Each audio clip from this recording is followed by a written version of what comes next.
Hello,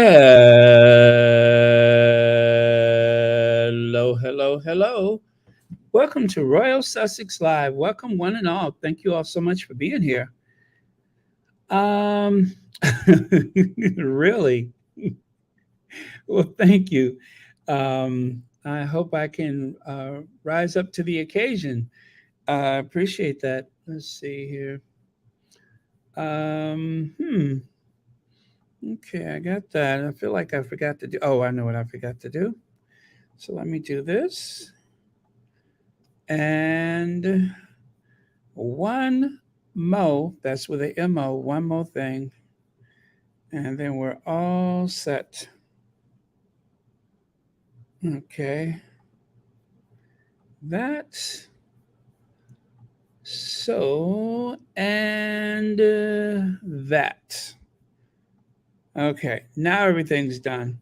I had to put the troll spray on, although sometimes the derangers will wait patiently so that they can try to disrupt, as if that's possible. Silly wabbits, tricks are for kids. But that's okay. The engagement only helps Royal Sussex. That's all. And I always appreciate the engagement. So there hasn't been any photos from Singapore. There haven't been any. And I have been exhausting myself combing the social media every day looking for it. Well, for the past couple of days looking for it. I can't find anything. So that's okay because I got some information that I will share about that. Okay, let me take that away. Hello, Lindell Scott. Adorable. Yeah, I think so. Yeah, very adorable. Let's see. Acelia Nelson. Uh, yeah. I'm sorry, I did that. Lottie. Helen Cole, Louise Narcissus. I'm sorry, Lois Narcissus. And have I been saying Louise all this time? It's Lois, right? Carlene Beckford, Compton Caligal, Diane Hawkins is here. Lorna Williams, Mary H., Georgia Walker. Okay, I feel like I'm repeating myself already. Connie Balmer! Hey, Connie Balmer. And as usual, when I get to Connie Balmer, at that point, I'm pretty much satisfied. So I just greet the rest of you guys as we go along. Except VS Royal, that purple always jumps out, and Susie Q, Black Queen, Carolyn Sowers, Lydia Washington. Let's see, Brenda Gray, Julia Rock. Okay, very good. Um, oh, you know what? All that I could have had my slides up. I put my slides up into place. Baby, how you feel? Woo, child, got me in the lawsuit. That's not funny. That's not funny. Too soon, right? Woo, child, got me in the lawsuit. Okay. Yeah, too soon. I know, too soon. Marcy Foreman, my goodness, 4 months. Thank you so much for that. Thank you, Marcy Foreman, for 4 months membership. Bear a new poll out. Royal Sussex tops the list. Really, there's a list and I'm on it. That's comforting, but thank you so much for that. Hi, let's see, Ozell Dunlap. You know I love that name, Ozell. Beautiful name. Okay. So my slides are buffering, but they'll be up in a second. And I got a really interesting sound bite to play for you guys. There's been one making it through the Twitter sphere, and it's a very familiar voice that you'll hear. Okay, there is my slide. So I am good to go. Again, thank you for the 4 months membership. All right. Oh, didn't mean to do that. I wanted to do that. There we go. So Tabloid and Firm nervous about Harry and Meghan's growing popularity. Will and Kate Vanity appointments. They are freaking out. So let me splain, as Ricky Ricardo would say. Let me splain, Lucy. Lucy, you got some splaining to do. Well, the tabloids and the firm are getting very nervous. And as you can see, they have been reacting terribly with announcements like some new military engagements, some poll that somebody financed, also a vanity project. And oh, yeah. And then, of course, all this stuff about taking the title off of the royal homepage and such. So, bunch of nonsense, a bunch of smoke and mirrors, especially while the rest of the, I almost call them the clan. Well, that was a Freudian slip. While the rest of the family are still on vacation, Charles doesn't seem to be interested in working. Camilla, I think she did finally uh, break the seal on her coffin, or was she sleeping upside down? I can't remember. Well, anyway, she made an appearance. I think that was a new appearance that she made, and yeah. So anyway, it's all much to do about nothing. So okay, let me go here. Now, if you take a look here, Cintabale ISPS Honda Polo Cup 2023. So this was what I found, and I guess it is tomorrow that they're gonna flood the airways with photos. Actually, we should get that early in the morning, right? Early in the morning in the Western Hemisphere. But yeah, Cintabale ISPS Honda Polo Cup 2023, Singapore Polo Club. We are proud to announce our partnership with Cintabale, whose patrons are Prince Harry, the Duke of Sussex, and Princess for the annual Cintabale ISPS Honda Polo Cup. Save the date. Limited tickets available, it says there. Saturday, the 12th of August, 2023, 7 p.m. to 10:30 p.m., whatever time that is for us. Are they playing at night? I didn't know that they played polo at night. Huh. Must be some modern stadium or something. Did they do that the last time? Intercontinental Singapore, whatever that is. And then dinner, tickets, pricing, and available, contact the membership office, etc., etc. So that sounds pretty exciting. Still, I don't know what time it is here. So I think they're like, what, 12 hours ahead. And if it's 12 p.m. there, I'm sorry, 7 p.m. there, then it must be 7 a.m., I think, here. 6 or 7 a.m. Yeah, well, I ain't gonna be able to help them. I'm gonna sleep through that one. But I promise when I wake up, I'm gonna deal with it. Let's see. It's too darn hot. It's too darn hot. Wasn't that a song? It's too darn hot. Lorna Williams, I suppose that is an issue then, because I didn't know. Yeah, I guess nighttime would be better if it's like really hot there. And I don't know if they are north or south of the equator. Are they like very near the equator? I don't know where Singapore is, where the equator is concerned, but um, yeah, I guess it's going to be pretty hot there. That makes so much sense. And imagine the humidity. I always picture Singapore as being very humid, lots of rain and such, monsoons and all those things. So yeah, it just makes sense to have it at nighttime. I just never heard of anybody playing polo at night, but if I had a dollar for everything I've never heard of, well, that makes sense then. I am looking forward to it. So there you go. Again, I found this on the interweb. I suppose it's official. Until I have a chance to verify things, I just have to give you a little caution. And I didn't have a chance to verify this. I only just got it, which is why I threw it right up on the top. So if it's really important to you, make sure you go and give it a second check. And take a look here. These people, this situation, this is what's making them so nervous because this is the thing. Uh, Germany is going to pull out all the stops. The last time the Sussexes were there, as far as I know, did Harry make a quick trip over there and back at some point? But I know that when they were there together, Harry and Meghan, they were there last September, right? Just days before the Queen died. And they filled up the town square in front of the town hall with seems like thousands of people out there eagerly waiting to greet the Duke and Duchess of Sussex.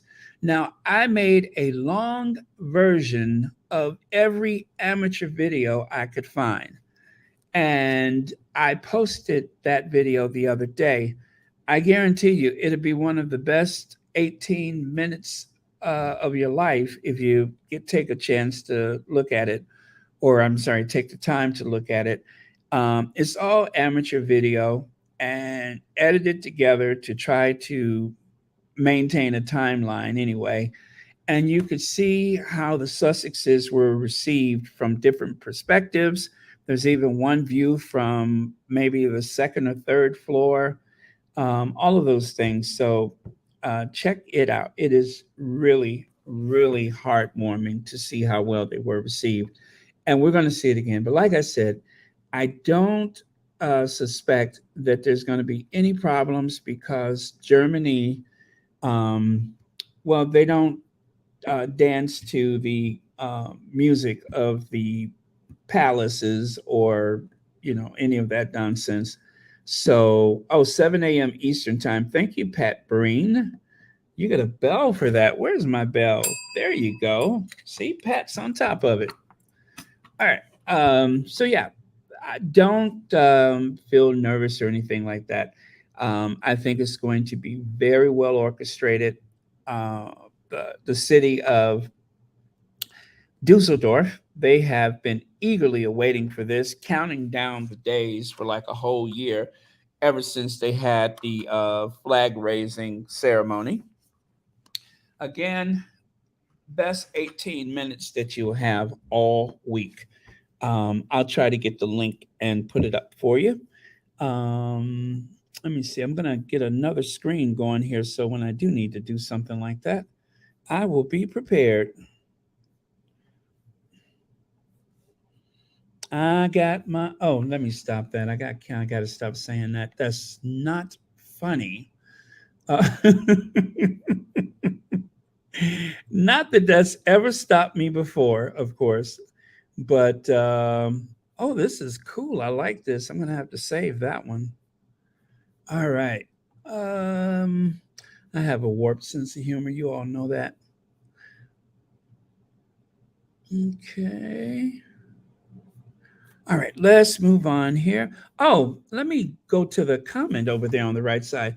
Preparing the red carpet for Harry and Meghan, several hundred German fans of the Duke and Duchess of Sussex have gathered at the Dusseldorf town hall to greet the couple, which is an in was that is in Germany.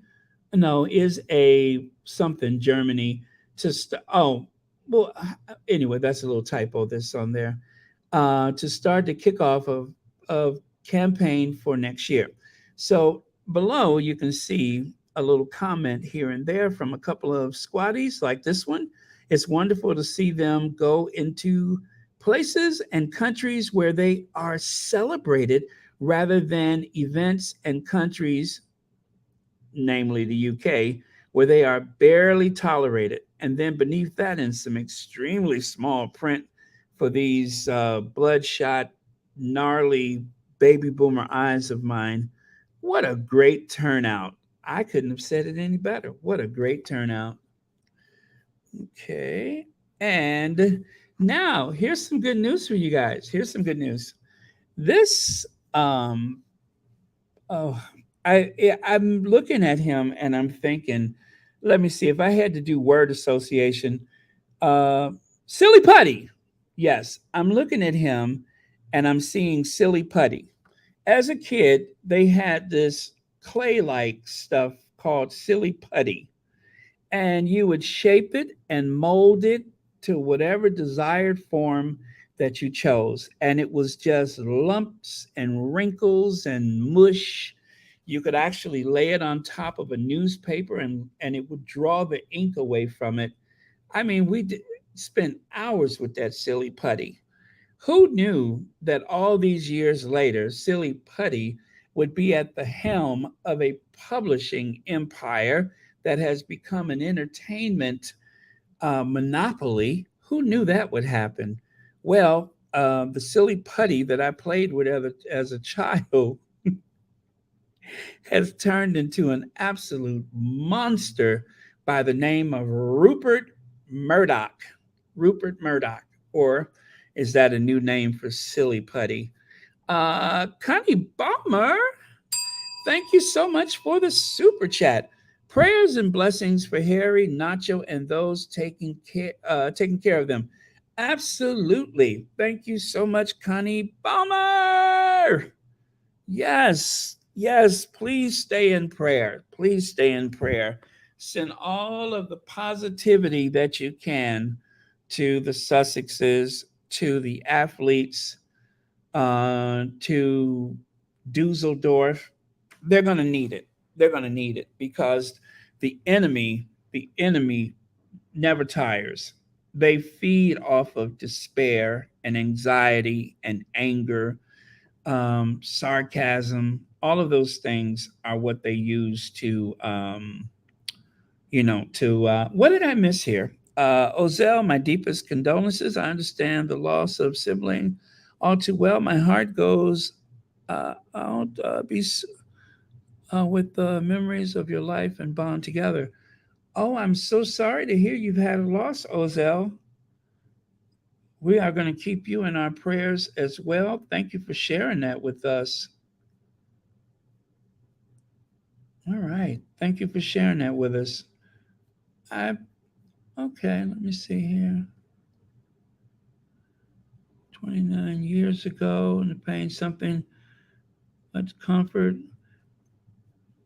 Yeah, as I grow older, I find that the morning turns into, I just feel like those that I have lost, it's amazing how I feel their presence.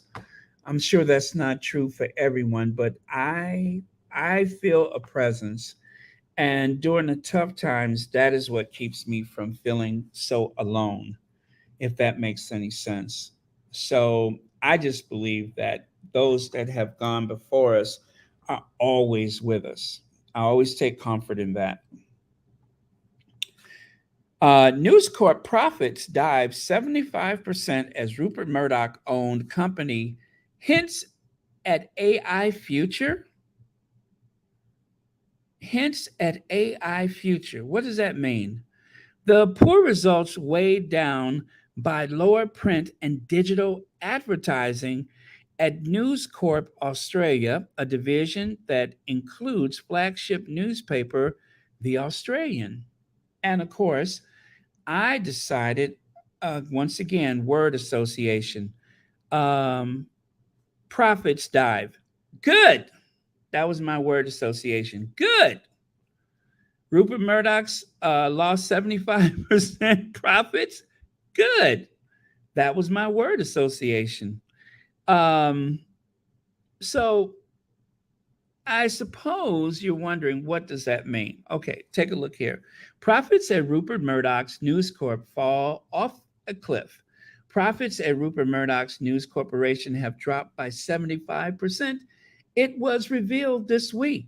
The US listed media conglomerate, which owns mastheads, well, that's a weird name, in the US, UK, and Australia, took 187 million net profit for the financial year, down from the previous years of $760 million. So they have gone from 187 million to 760 million. And what do I say about that? Good. So they're down 75%. Good. The results was weighed down by lower print and digital advertising at News Corp Australia, a division that, seems like I just read that one, doesn't it?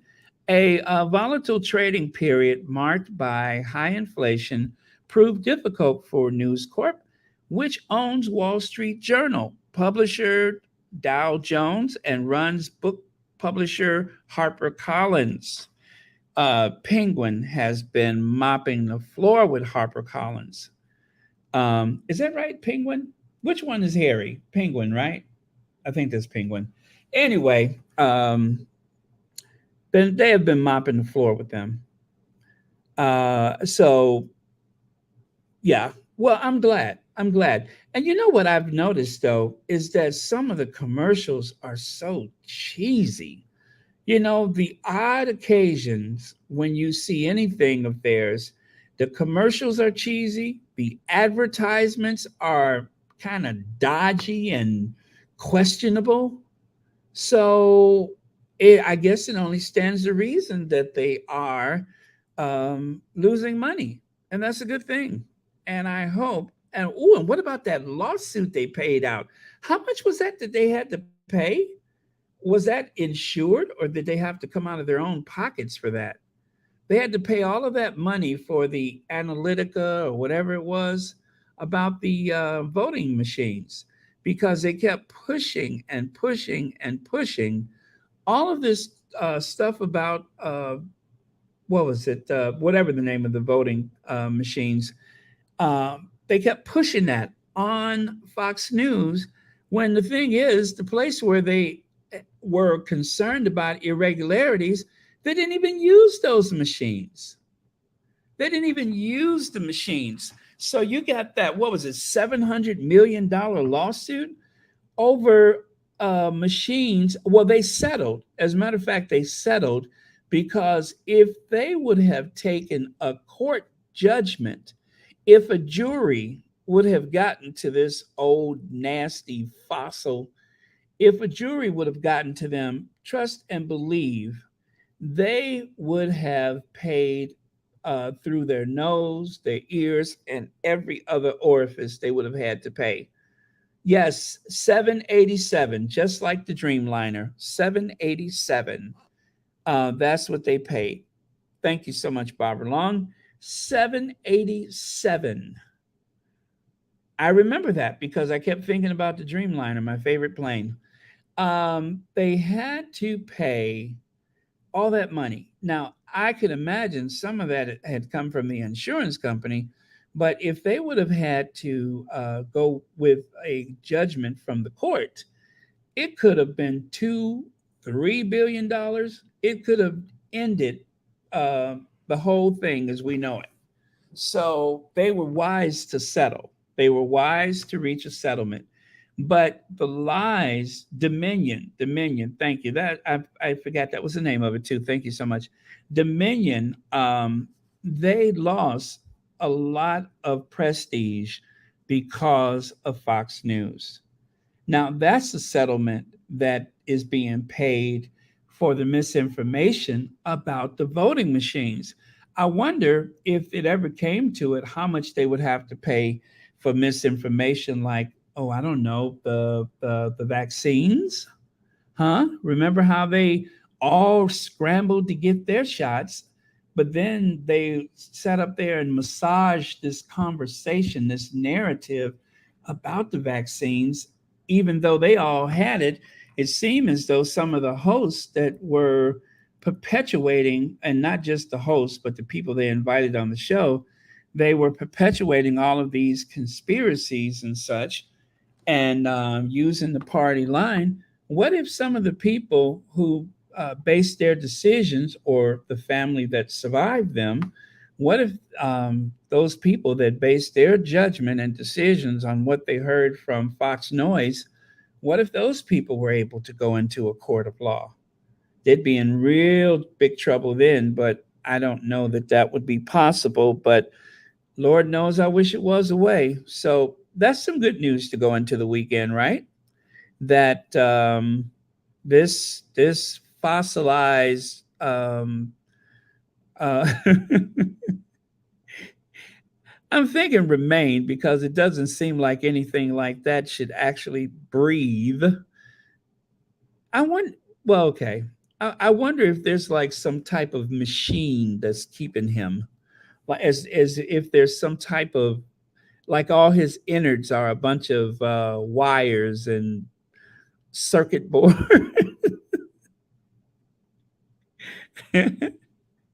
What's keeping this guy? I don't know.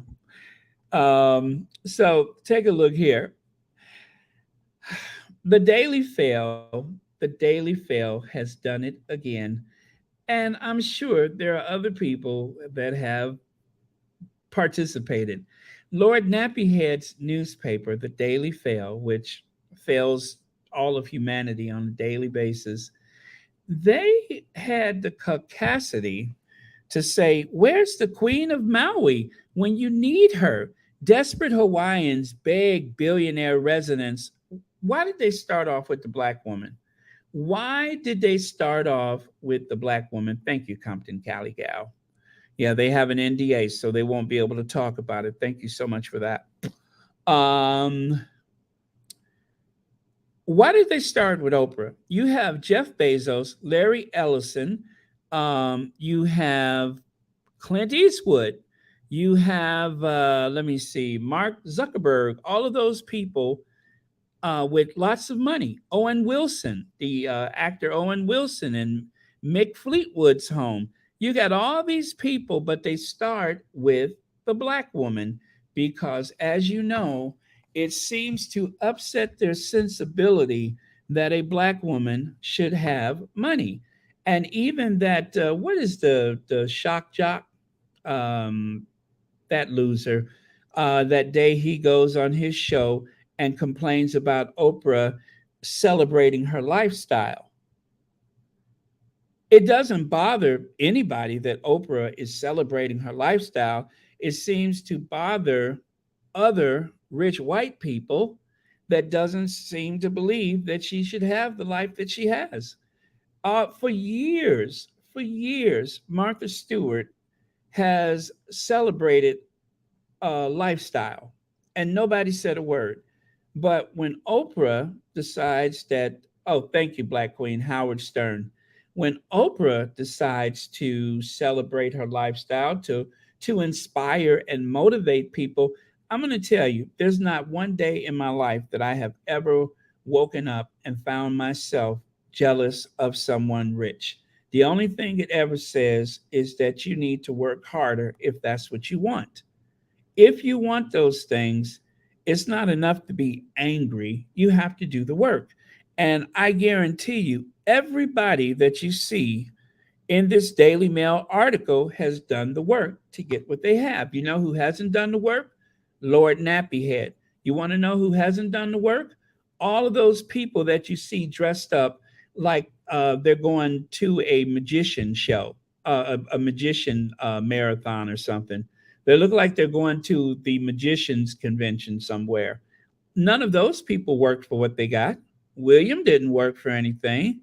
Kate has had everything handed to her except for good taste. Um, Camilla, well, we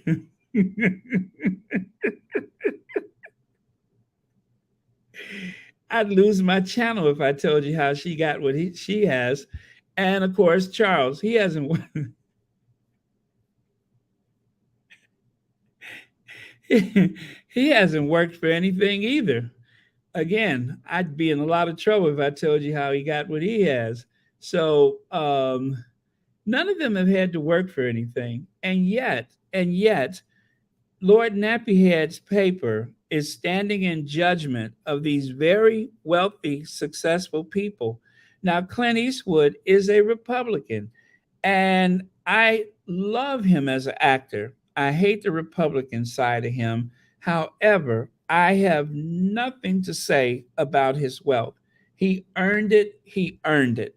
So, why do you expect every time something happens, um, why would these British tabloid newspaper want to play the whole Robin Hood thing where they want to take from the rich and give to the poor, even though they're the last ones to turn their pockets out. I don't see Lord Nappyhead turning his pockets out to help anybody. Lane Parker, thank you so much for the super sticker and thank you for watching Royal Sussex. And happy Saturday for you and Friday for the rest of you. But yeah, so this medieval times dinner and joust crew that you see there, I don't see them helping anybody. If showing up and listening to a few words and asking questions like, "Have you come far? How is the weather there? If that it's not too hot there, is it? Did you get any rain? How's the crops? Um, how's your hunting this season?" Those are the kind of questions that they ask people. They don't want to know about, are you able to keep your power on? Does it take you less than 2 years to see your physician? Right? Do your kids have enough to eat? They don't want to know about that. They only want to talk about horses, um, dogs, and of course, the weather, safe things. Oh, and gardens and gardens. That's the only conversation they have. Kate pretends to talk about the early years, but we know better. William pretends to care about the environment as Charles does, but we know better. Nobody in all of Great Britain has burned as much fossil fuels and emitted more carbon emissions than those two. Nobody, not even the Queen. The Queen would take the train from time to time, but not those. And they have the nerves to stand in judgment. But while they were running that story, and I promise you, I do not believe that Oprah Winfrey was motivated by the Daily Fail. While they were running that story, overwhelmed, Oprah Winfrey owns 2,000 acres on Maui, hands out food to shell shocked families made homeless by wildfires, while boxer Floyd Mayweather pays off dozens to fly to safety. Um, those are black people, by the way. Those are black people. Floyd Mayweather, that's another person who is too dark to be rich. I don't know what it is, and it's always been that way. They cannot stand, they cannot stand, and when I say they, I mean other rich people, they cannot stand for black people to have anything. They cannot stand it. It just seems like it keeps them up at night. They're up all night, gnashing their teeth, dreaming of the day when they'll find out that Oprah is poor. And this is nothing new for Oprah, which is why it really boggles the mind why they would run something like that other than clickbait. Clickbait. This is Oprah doing Katrina. Now, during the Katrina hurricane disaster, um, George Bush flew over uh, the Gulf, flew over New Orleans in a plane and just looked, right? Now, I don't begrudge him for not being on the ground, right? I wasn't even bothered by the whole thing about him looking. But the thing is, let's ignore the fact that he was looking down on the disaster rather than being there. Again, that's the president. He would disrupt things if you go in too early. You got to give it about a week, right? I'm fine with that. But what bothered me is that the federal aid was called in too late. George Bush, as usual, was on vacation. Do you all remember that?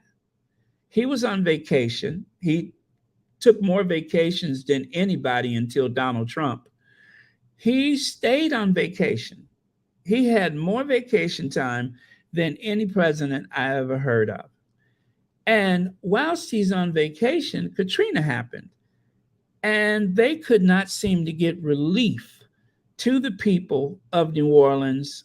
And I think parts of Mississippi was affected, and even parts of Texas, if I recall. Well, anyway, They could not get relief there. But you know who did? Oprah Winfrey. Oprah. I will never forget how people called out George Bush and celebrated Oprah Winfrey. So I'm going to ask the question again. What in the caucasity would make them want to put Oprah first on this list when Oprah was doing monumental relief efforts before most of those people, if not all of those people that they listed? That was one of the big talking points, is that Oprah was able to get aid to the people faster than the federal government.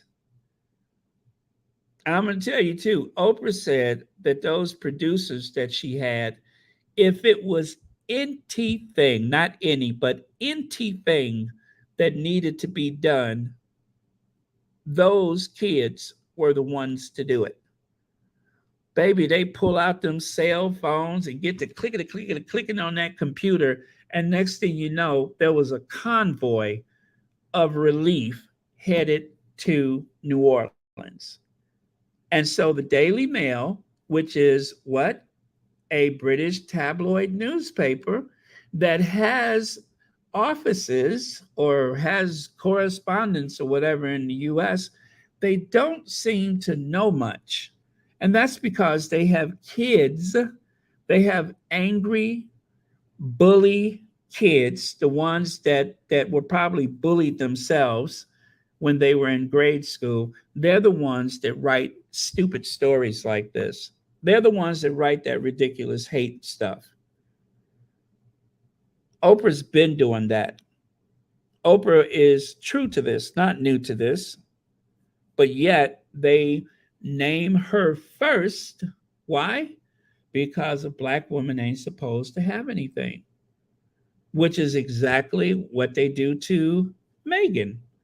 Anything to do with Meghan, it has to be she's being ambitious and greedy and selfish. She's always trying to see what she can get out of things, even though her record of philanthropy, her record as volunteering, universal service speaks for itself. But you have, and if you're listening, derangers, hate listeners, you are some of the most ignorant people that believe all that garbage that you hear day after day after day. Ignorant to believe something that those tabloids tell you, that your fellow haters tell you. That is just the height of ignorance. I would measure Rachel Meghan Markle's uh, life to just about anybody her age, and you'll find out that she ranks up there with some of the best of the best. Now, she may not have the resources of an Oprah Winfrey, but she has put in the time. She has put in the time and she has put in the effort. And no matter how many lies people tell, you're not going to take that away from her. And yet, you have these four otherwise useless people, and I can only say one of them have actually put in the effort. Yea, with other people's money, not with what he's earned for himself, but at least Charles has done some things.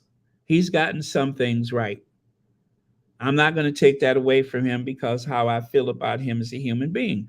He's gotten some things right, but the rest of them, they're all in it for themselves. Lazy, uninterested, pick or choose. The other three of them are about as useful as a glass hammer. They had the nerves. A matter of fact, let me see. Let me go back here. All right, so I put this up there just to make a point. How many people do you think that they've helped that's holding up those picket signs? How many people are being helped by the Cape Crusaders? I say that sarcastically. How many people have they helped that you see holding up a picket sign? Because instead of having a coronation, they could have increased the pay of some of the medical workers. Instead of having that elaborate state funeral, they could have increased the pay of some of those people in the picket lines. But instead, they wanted to try to remain relevant and uplift the nation, even though people are suffering from poverty that hasn't been seen since post war Britain. And the thing is, it's hard to see it because there's no sense of unity, there's no sense of community. Nobody is talking about it on television, in print. There's the odd article about it, but it's not an ongoing conversation. It's only when they have no choice do people bring it up. But yet, the Daily Fail would try to tear down these self made millionaires and billionaires to try to uplift four of the most privileged, and I will say at this point, useless, most privileged people in all the land. You would try to tear down those self-made people, which, by the way, I think Zuckerberg has pledged $100 million for his for the island where he lives. $100 million for his neighbors, for the island, for relief. $100 million. Now I'm going to ask the question again: how much money have the four of them come off of, especially their own money? Because there's two people there that can afford it: Charles and William. Who are they helping? They both are billionaires. Who are they helping? B. Martin says, Baron, talking about Oprah is like talking about Luther. Don't do it. Okay? Don't talk about Luther. If you want to criticize someone, don't talk about Lufa. Remember how they used to call Luther Vandross Lufa? Don't talk about Lufa. So there you go. And thank you, B. Martin. But yeah, I am just, I, the caucasity of it. They starred with Oprah like she's the richest one. She's not. Why not start with Mark Zuckerberg? But they have to start with the black woman. I am outraged by that. And who did that? Lord Nappyhead's paper, the Daily Mail. And then, of course, when they found out that Oprah was already on the ground, Oprah went to Target, they said. Well, she said, I heard her interview. She went to Target and bought, she asked people what did they need, and then she went shopping. She asked people, what do you need? And then she went shopping. Just that easy. She pulled out that Amex Black card, the Centurion card, I would imagine, and used her points. Let's face it, that's Oprah. She used her points to buy them what they wanted. She asked, and they told her, and she came back with a crew and bought them what they wanted. Just that simple. And that, of course, is just the start of things. That's her home too. So, if there's anything that I could ever say that makes me proud to be an American, is that generosity. Yes, they may not pay their taxes. Some of them don't pay tax. But when it comes down to an emergency, yay, though some of them won't pay their employees, but darn it, they will come off with some money for an emergency. They will do that, and they have been notorious for that. So yeah, I'm proud of that. I'm proud of that. We don't have federal funding for our Olympic Games. Our Olympics are all done from corporate donations and private individuals.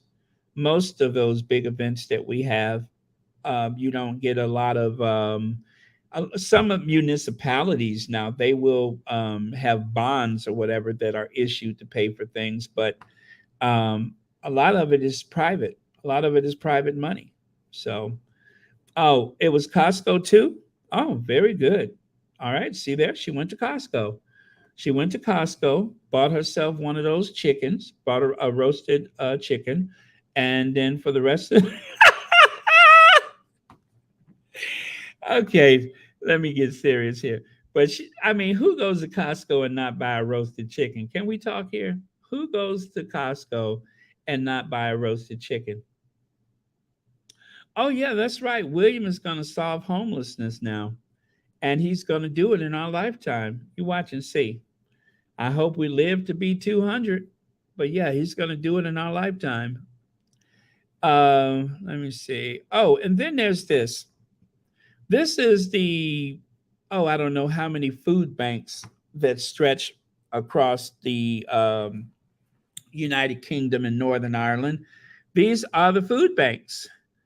I wonder how much money, how much time have they taken? Oh, I forgot.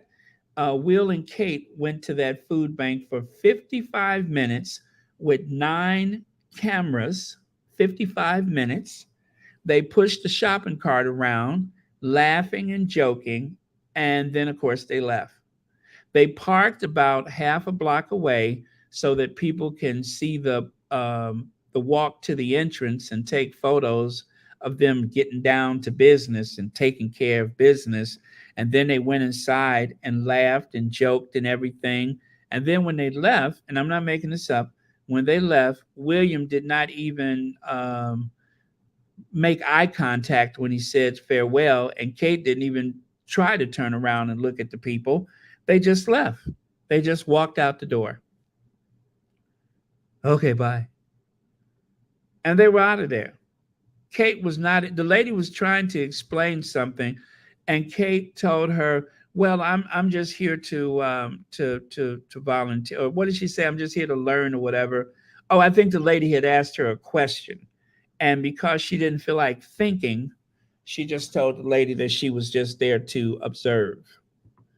Boy, I tell you, observations like that don't feed anybody, does it?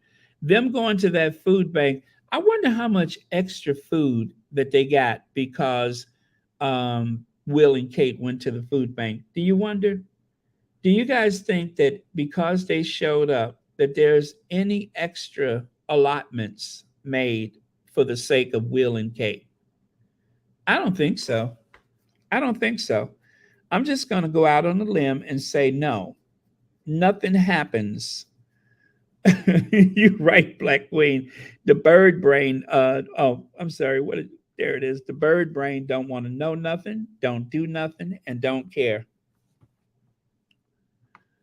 So, um, then there's this.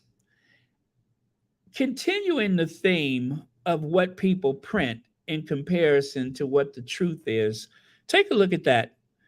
Sandra and Brian, it's over.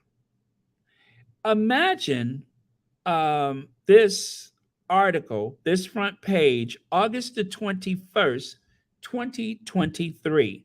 So this was their latest edition that was already printed and on the newsstands, right? It's over. Heartbreak, jealousy, and separate bedrooms. Why Brian walked away after 8 years. Awkward bickering at dinner parties. How she told the kids.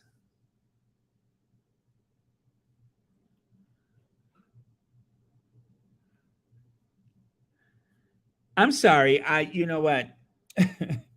I'm sorry. I just realized I wasn't talking. I was thinking after I was hearing myself say this out loud, and it affects me. It really affects me hearing myself say this out loud. When I read it earlier, it was just like, oh, rats. But hearing myself say it and understanding the devastation that Sandra Bullock and her children are going through right now. Sandra Bullock, who arranged for round the clock nursing care, and this is the magazine cover. Because she's rich, because she's successful, she doesn't matter. She doesn't have any feelings. She's not a real person. And again, you could take all of that and apply it to the Sussexes. You could apply that to a lot of people. They're not rich, they don't matter, but the people they protect are that crew of people that looks like they're on their way to a magic show. The ones that look like they're about to pull a rabbit out of a hat. Those are the ones that are protected by the tabloid media. They have nothing good to say about anybody else. Could you imagine? Could you imagine um, going to the supermarket or going anywhere at a doctor's office? And let's say you're Sandra Bullock. Let's say she takes her kids to the doctor, and that's the magazine cover. But they're not people, so they don't matter. They're rich, famous, or just children of rich people. Now that we know the truth, I wonder if they're going to apologize. Now that we know the truth.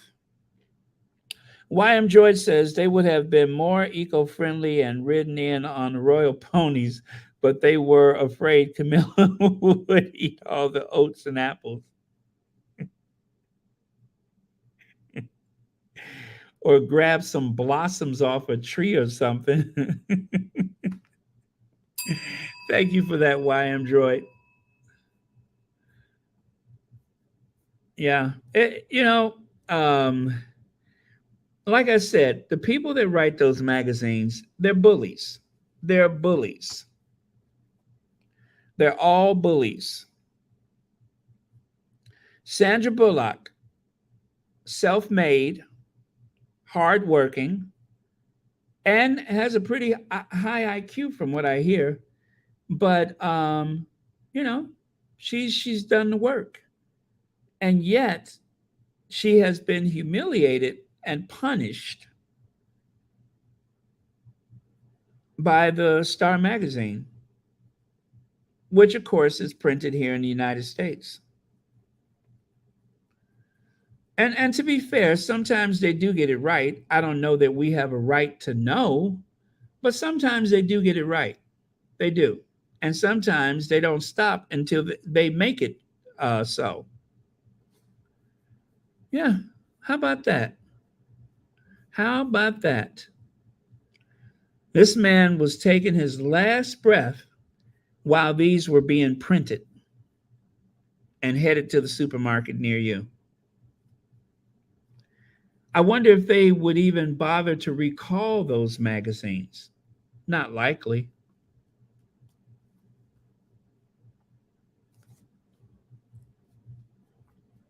And those are the kids. Those are the kids. Those are the kids that have just lost the only father they know at this time.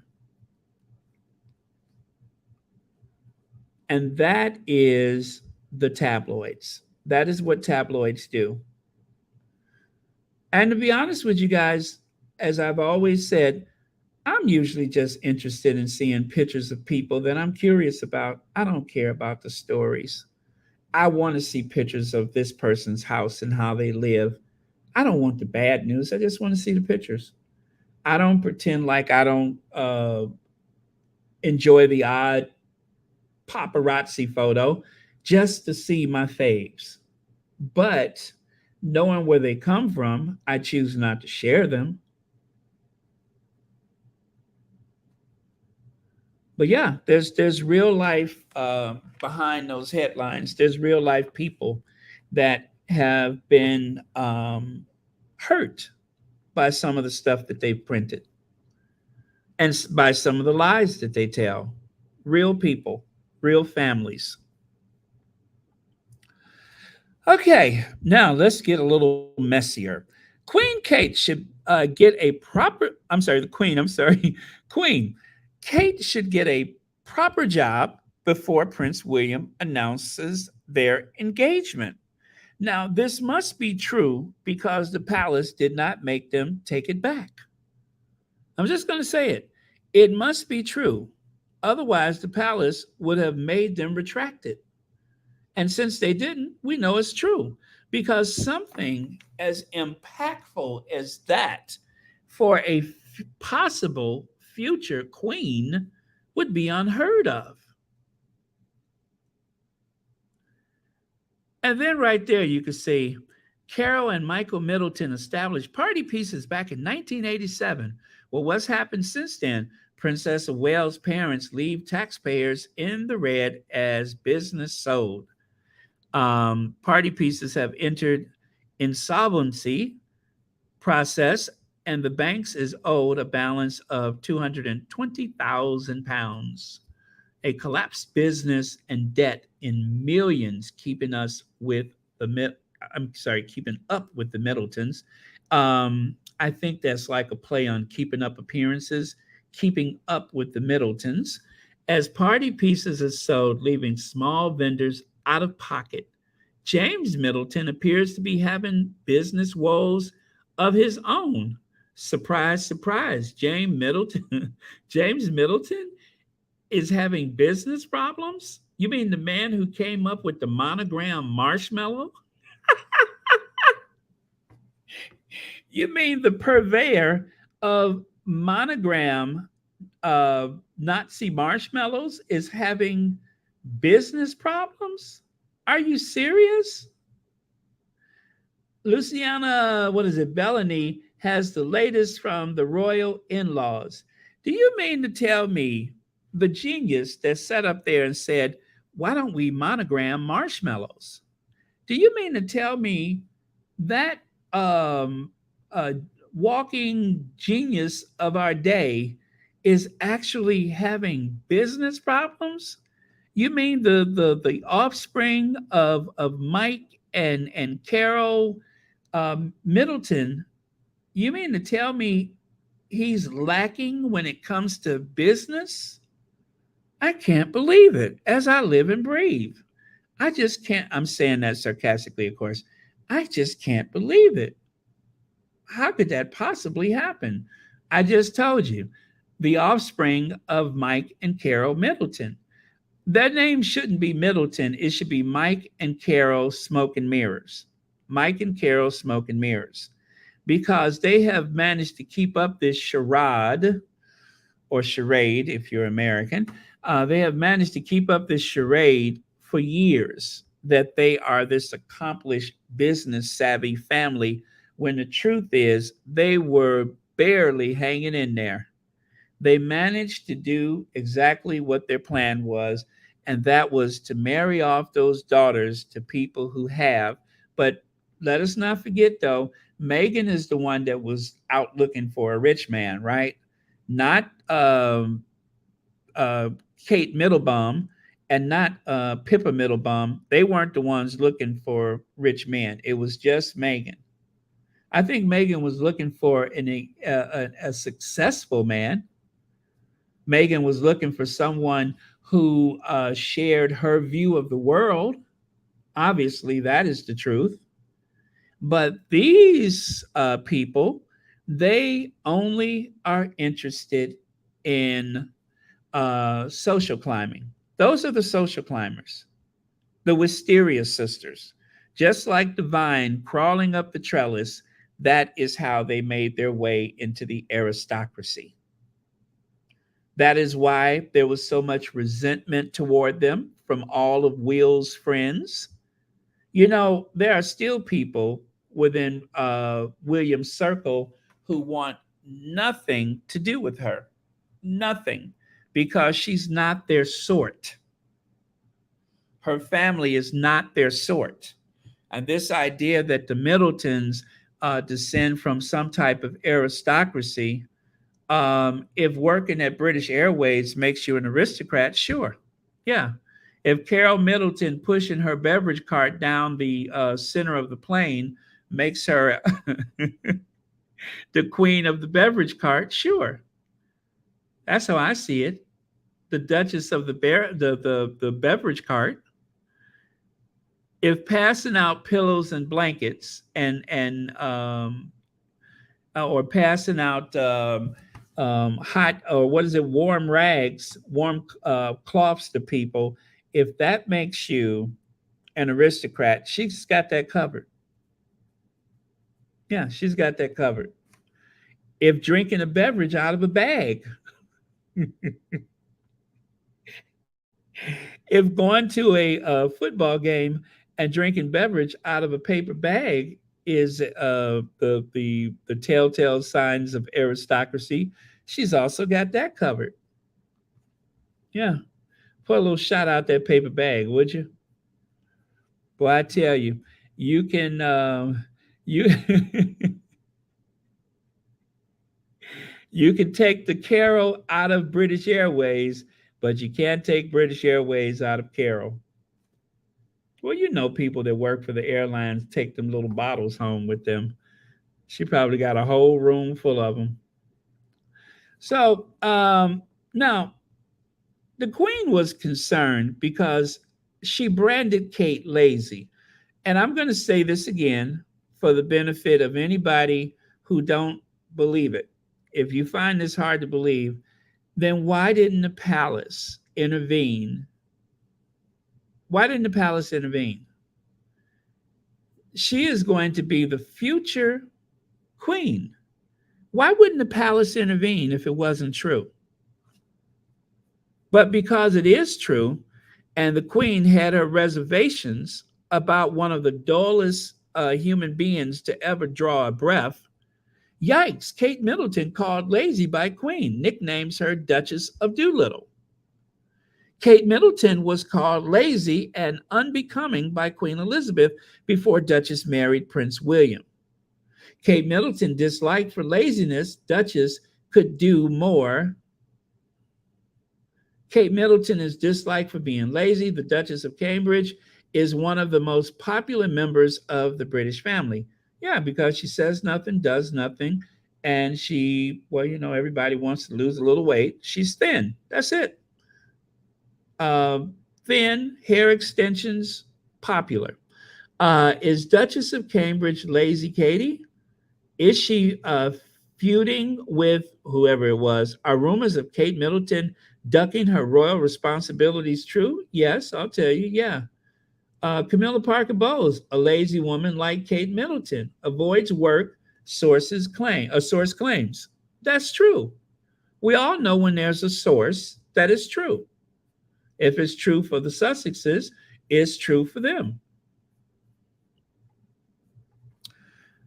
Oh, and this is my favorite. This is my favorite, y'all. This is my favorite. Kate Middleton's lazy ways rubbing off on Prince William. Duke refuses to whatever it is. I don't know that he needed help. I don't know that he needed encouragement from anybody to do the least. He didn't need anybody to and look at how they blamed it on her for the fact that he's lazy. All of those times when he didn't show up for stuff, it's not like he was with her. Kate Middleton and Prince William are notorious for not footing their fair share of the royal workload. But this latest news is horrifying. Now, that was, let me see, that was, I guess that was the 18th of May, 2022. Huh. Okay. And then right here, will Prince Workshy and Duchess Doolittle be booed as they meet Brussels supporting French politicos on Friday? And that was back in 2017. That was back in 2017. I mean, look at how much. Oh, you know what? That photo is older than 2017. Look at how much hair he got. The unbearable lightness of Kate Middleton. All we know about Kate Middleton revolves around clothes, nightclubs, weddings, toffish country pursuits, and expensive holidays. Wait, that must be a typo. Anything behind the expectant smile other than an empty life? No. Kate Middleton, lazy ways. Okay, I did that one already. Kate Middleton called lazy by the Queen. Done that one already. So yeah, That is the unbearable lightness of Kate Middleton. And yet, and yet, they have been trying to define Meghan's character for the past, what, 7 years? And I love when some of the derangers pretend like they're part of the Sussex squad and they'll leave in a comment, we shouldn't say this and we shouldn't say that. And, you're not really helping the Sussexes. I'm helping myself. I feel better when I remind people of how lazy Kate is. I feel better when I remind people how lazy William is. Now, it may not do anything for Harry and Meghan, but I feel better. I feel like a weight has been lifted. I'm sorry. I'm petty and I'm old school. If you say it about this one, then I'm going to say it about that one. And that's just the way it is. Call off your dogs. That's all I can say. Call off your dogs. If you call off your dogs, myself and a lot of people would have nothing to say. Do you think I really want to be bothered? But I want to contrast and compare messages. Who they claim Meghan is and who those people actually are. Yeah, that's what I want to do. I want to contrast and compare. A collapsed business and debt in the millions keep up with the Middletons. Well, that is the Evening Star who decided to say what everybody's been thinking. As party pieces are sold, leaving small, well, we already know that. You would think that marrying into the royal family and being the in laws of the future king might shield you from money problems and business dramas. But if the latest exploits of the Middletons are anything to go by, that couldn't be further from the truth. Earlier this summer, Carol and Michael Middleton were forced to sell off their party supply firm, Party Pieces, if that's what they were really selling, after it racked up debt of 2.6 million pounds, leaving dozens of small businesses out of pocket. Meanwhile, the baby of the clan, serial entrepreneur, serial entrepreneur, serial entrepreneur James Middleton is facing fresh business woes after it was reported the assets on his latest venture, Ella and Company, have plummeted. Now, Ella was the name of his dog, I think, and they make some type of dog products, holistic, vegetarian, vegan, whatever it was a big failure. But who would have thought that the man who thought it was a good idea to monogram marshmallows couldn't pull off dog food? Huh? Who would have thought that the man who thought of monogram marshmallows couldn't pull off dog food? I mean, if there's anyone that is capable, it should be the purveyor of monogram marshmallows. He is the Thomas Alva Edison of our day. He is the Thomas Alva Edison of our day. There is nothing that he can't do. The only problem is there's nothing he can achieve either, but there's nothing he can't do. At the very least, I give him this much. At least he tries.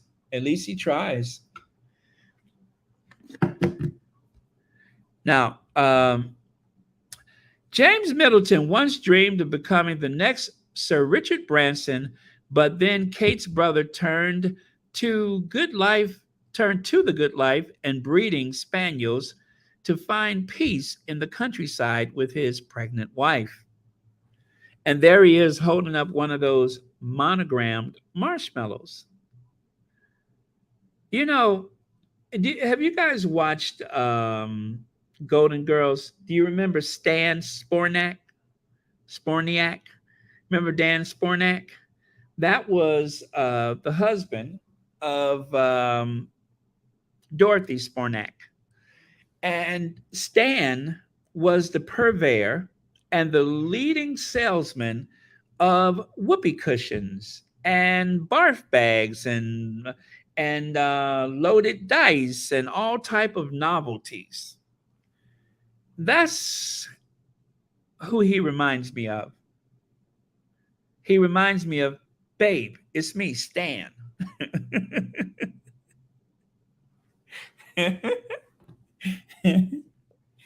So, as long as there are gullible people that want to do business with someone loosely related to the sovereign, then he will never, ever go hungry. I promise you that.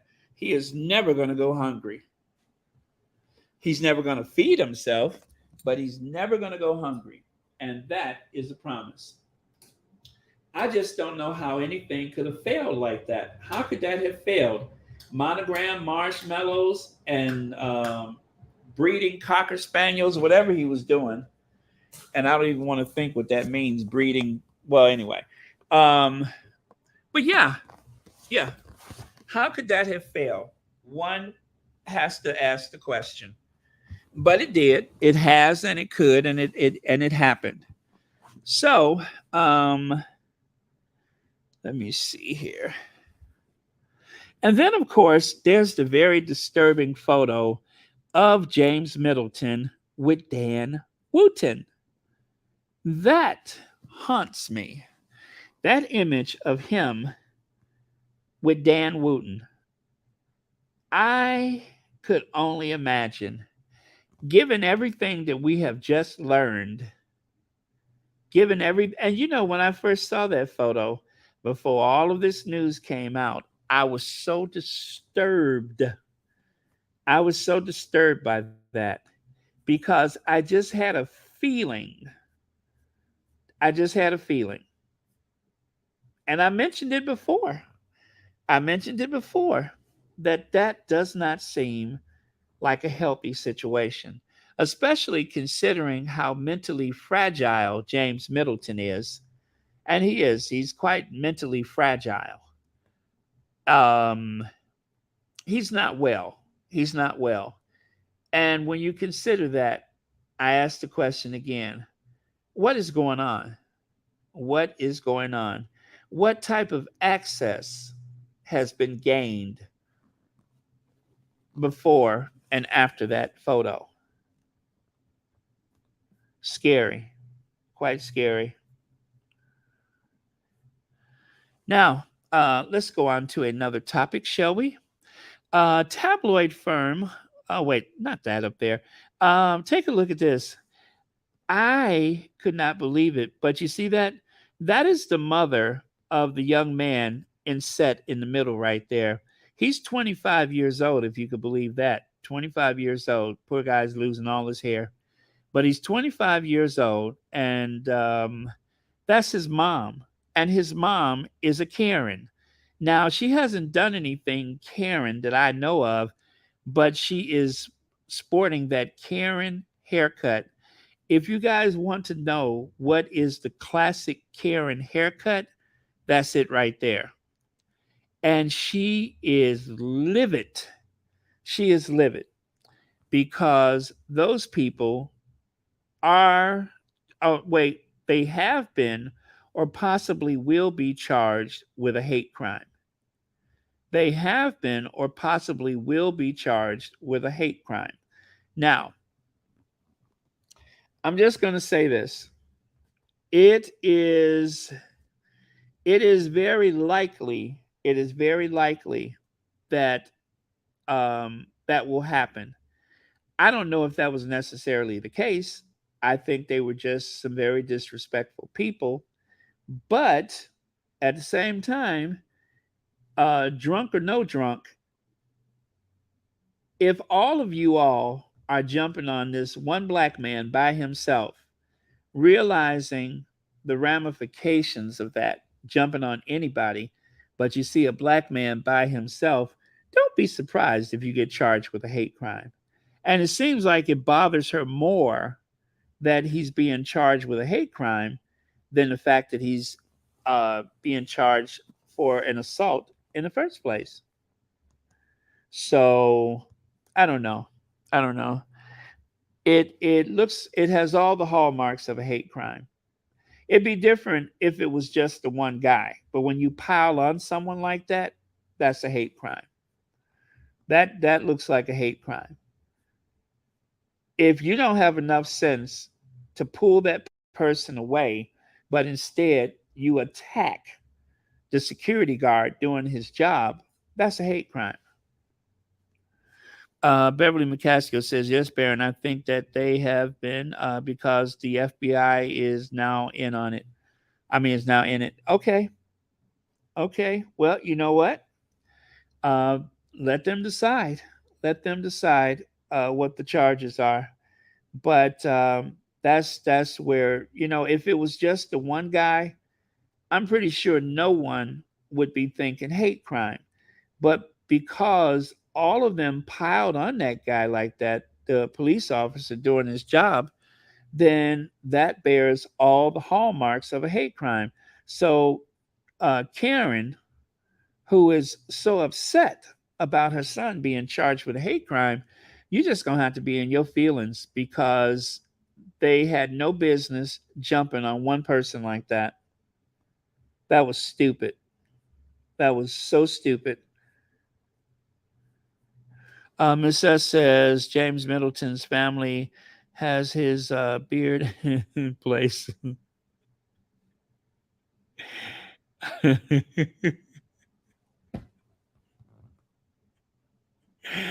Thank you, Miss S. Thank you for that.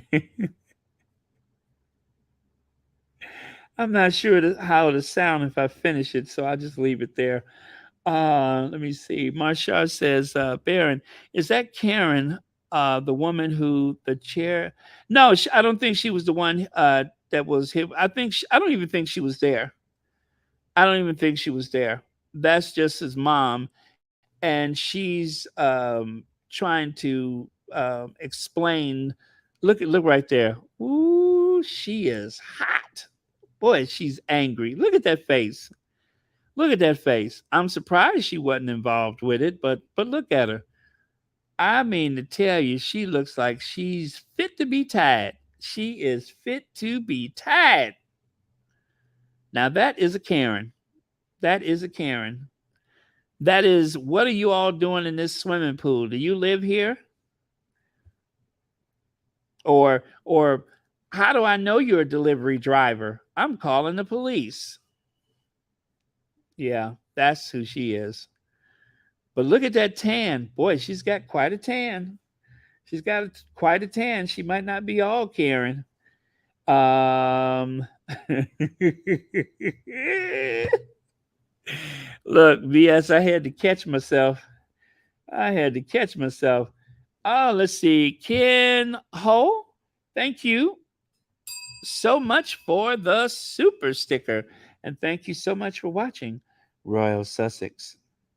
Via says she looks like the woman from New York who can see and speak with the transitioned. Okay. Oh, man. So, well, as you know, Prince Harry had his moment with Armani. Why don't we go over here and see Prince Harry's moment with the shoes? Where to get Prince Harry's travel sneakers? Slip ons sneakers are the way to go for long flights. Prince Harry is en route to Singapore and is prioritizing comfort as he flies. While Meghan was jamming out to Taylor Swift, allegedly, the Eras tour, is it Eras tour in Los Angeles, Harry was in Tokyo for a summit on the power of sport while there, blah, blah, blah. Pacific corduroy suede sneakers. That's it. Pacific corduroy suede sneakers. So that is the brand right there. If you're interested in buying that footwear to match up with your what jacket was that? Giorgio Armani. There you go. I swing my chair back in the air. uh, and here's yet another photo of Nacho interacting with the kids involved. Well, those are adults and one child, I think. Anyway, this is part of him helping out with the Ballet charity. But yeah, I didn't know that he had actually been over there. So these are new for me. So you guys have probably seen them before, but I haven't seen them before this week. So I'm sharing yet another photo that I came across. Let me see here. All right. And then, of course, I had some photos yesterday that I shared. Let me see if I can find that. Okay, so there's this one. And I think you saw those yesterday, right? And oh, there's another new. These two, I haven't seen these before. So you can see him and his new buddy there. And of course, on the right side, Ballet for the vulnerable children of Lesotho. So very cool. I mean, it's not every day that you see the international face of Ralph Lauren Polo um, at a Ballet facility, but that's exactly what happened. Just like you don't always find a prince of the realm, you definitely wouldn't expect to find the international face of Ralph Lauren and one of the world's greatest polo players. And right here, a squatty posted this: one loyal friend is worth 10,000 relatives. You hear that? One loyal friend is worth 10,000 relatives. As they say, you can choose your friends, but you cannot choose your family. Now, speaking of choices, yesterday we kind of had a conversation about William and his bromance with Mike Tindall.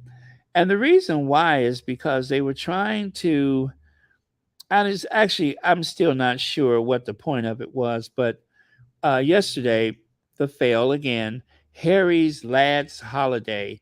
And they were running an article about Harry and Nacho's friendship all these years and everything.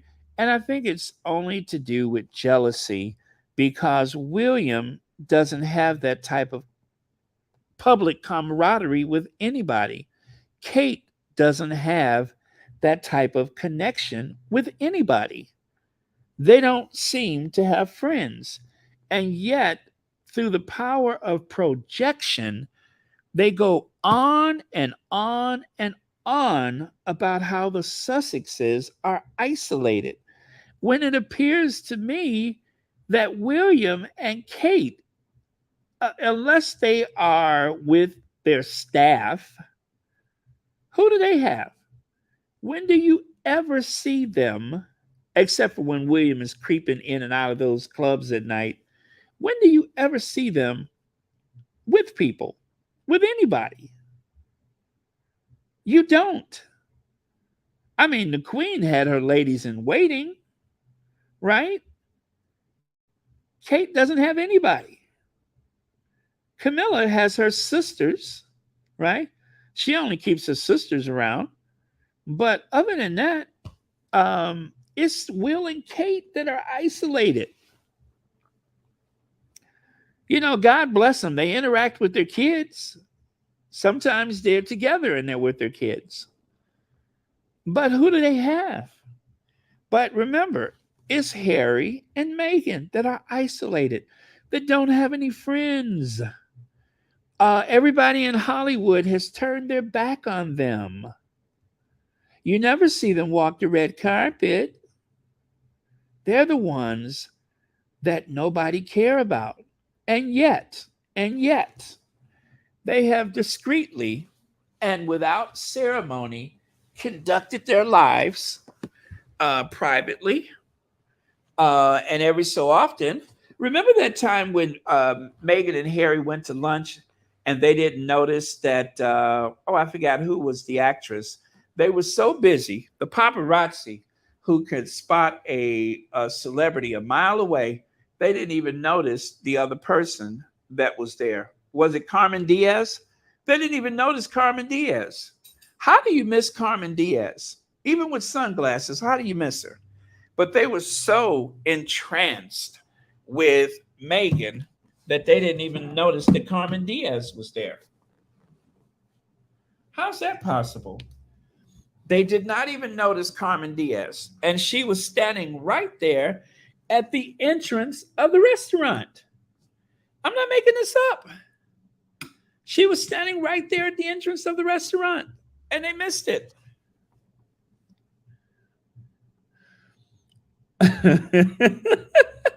Miss S, what's going on tonight? Well, I mean, wait, where is it? Oh, I'm on the wrong side. Here I am. Look at Mike Tindall. I've been really trying, baby, trying to hold back this feeling for so long. And if you feel like I feel, come on. Oh, come on. Woo! I mean, he's looking at William like he's about to sing, ain't he? I've been really trying, William, trying to hold back this feeling for so long. And if you feel like I feel, William, come on. Oh, come on. Woo! Let's get it on. Now, there's not many people in the family that could do that part of the song. So you have to find someone that has been a chain smoker. Let's get it on. Oh, baby. Let's get it on. Sugar. Let's get it on. You have to find some old gritty chain smoker to do that part. Let's get it on. And meanwhile, poor Kate is not even allowed to brush up against her husband. Mike Tindall's all over him like a cheap suit, but Kate is not allowed to even brush up against him. What's that about? Kate can't even hold his hand. She loves to touch his bum, but even that is getting old. So I don't know what to say. I mean, Mike Tindall, he's the one that gets the claws in his back and the chin on the small of his neck and all of that stuff, exchanging body heat. I guess I don't know. They're just close like that. I mean, I've embraced men and I've never had anybody dig their nails in my back. So it's a little odd, but I don't know. Maybe William just has a clingy personality or daddy issues. A clingy personality. That's all. Maybe Mike has that masculine energy that William missed all those years in his childhood, and nothing nefarious about that. It's just he's probably needs that type of energy in his life, and you know, and probably since Philip is gone and probably didn't care to be close to him in the first place, Mike Tindall represents that father figure, that masculine energy that he's been missing all these years. I mean, you can't get that from Charles, who looks at him with those childbearing hips as a man's man. So I think it's really sweet, though. I think it's really sweet. It's important not to read too much into it. You just look at it and you just accept it for what it is. Let's get it on. Ah, baby. Let's get it on. Sugar. Let's get it on. No, I think it's very sweet. And it's very important that one doesn't read too much into it. This is one situation that I am sure is not going to lead to a pulled pork sandwich. There's no pulled pork sandwiches there. There's just a very, you know, hurt future sovereign that hasn't had that type of attention ever, and so it's just, it's a spiritual connection that they have, not pulled pork sandwiches. So I don't read anything extra. And like I say, poor Kate, that's a whole nother thing. They're having problems. And um what was that Seeley said? Mr. beat me because I'm not you. He beat me for not being you. Well, what about Mr.? When you're not here, he beat me. But why, Seeley? Why? He beat me for not being you. Oh, Seeley. I feels like singing.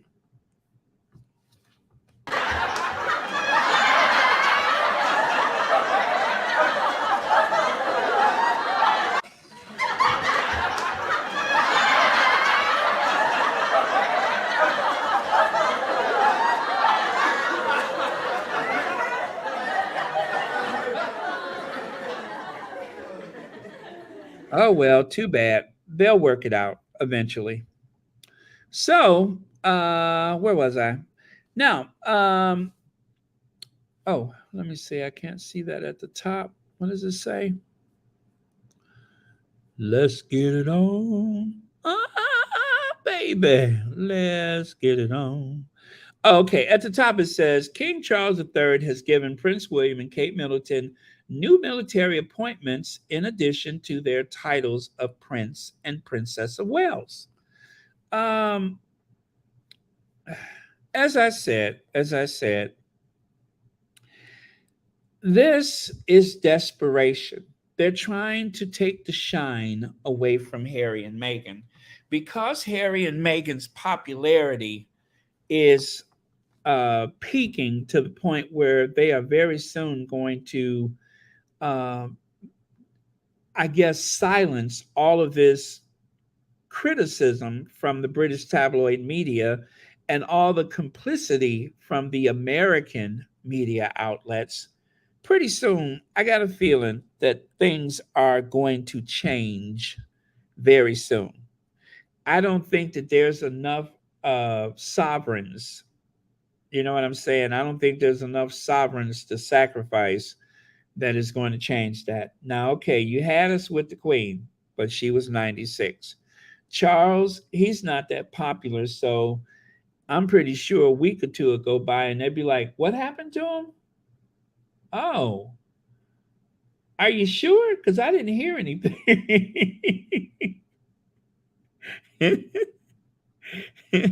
The earth is not going to stand still when Charles makes his transition. I can assure you of that. It is going to be like, let me see. It's going to be like, I'm trying to think what's like a tragedy, but it's really not. But anyway, I doubt if most people will notice. They're not going to preempt television for Charles. He's not so popular. As a matter of fact, people are saying that he's been avoiding public ceremonies and duty because he doesn't want to get booed. So, anyway, they decided to give new responsibilities to these two, right? And you know what I just noticed? Look at William's teeth back there and look at Kate's. You just cannot con him into going to the dentist. Oh, and this is a sound bite I wanted to play for you guys. I have a sound bite. You got to hear this. This is what's been trending. I thought it was something old, but somebody said it was from 2023. So let's play this, and I'll get to you guys on the other side of the sound bite. And please don't forget to hit the thumbs up. Don't forget to hit the thumbs up. If you are a deranger, go ahead and hit the thumbs down. And also, for those that are watching Royal Sussex on television, please make sure you are subscribed. Go to your tablet, go to your cell phone, your mobile phone, and subscribe right now. Make sure you're subscribed. It really helps out the channel. Or as Madeir would say, it really helps out the chantel. It really helps out the chantel. If you want to help out the chantel, please subscribe. Okay, so let me do the sound bite and then I'll get back with you guys. Would reinstate Prince Harry's military honours, and they should honour and respect whatever path they choose to take. And now, the qualification that I give behind my reasoning is that I'm a veteran, and as Prince Harry was, I served in Afghanistan on the ground, did 2 tours, just the same as Prince Harry.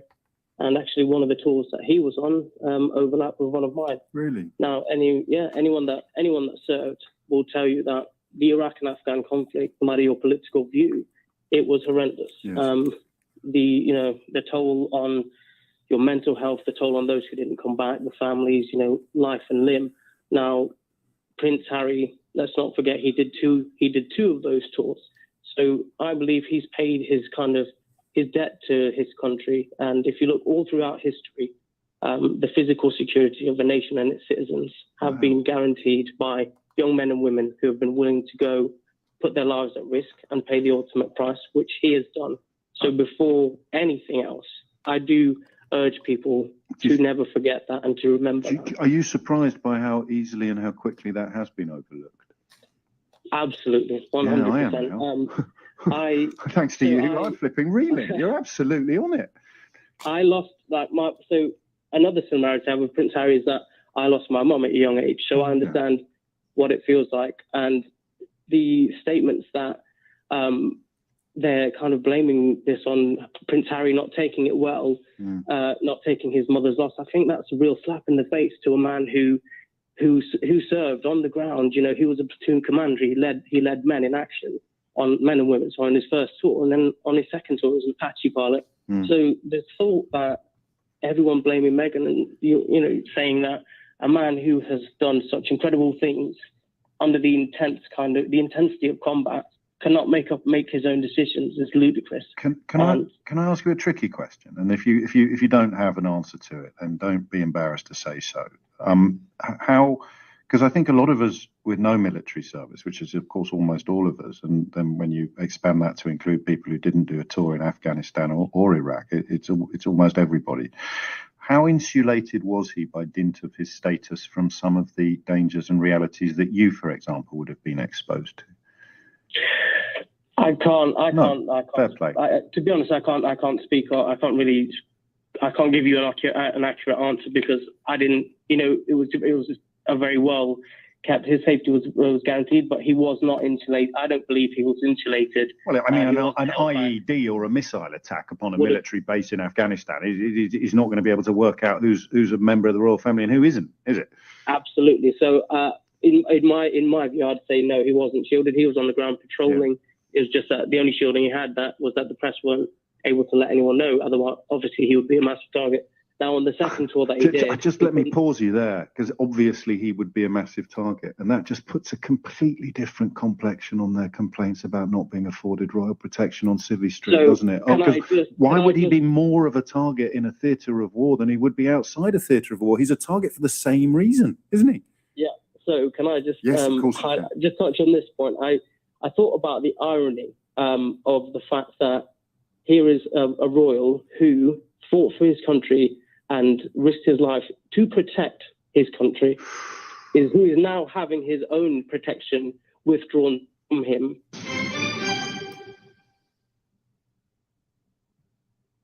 Okay, so there you have it.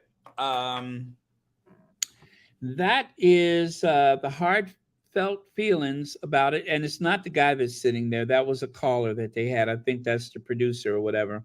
So we rarely see this side angle of James O'Brien, but that's what's going on here is there's a side view.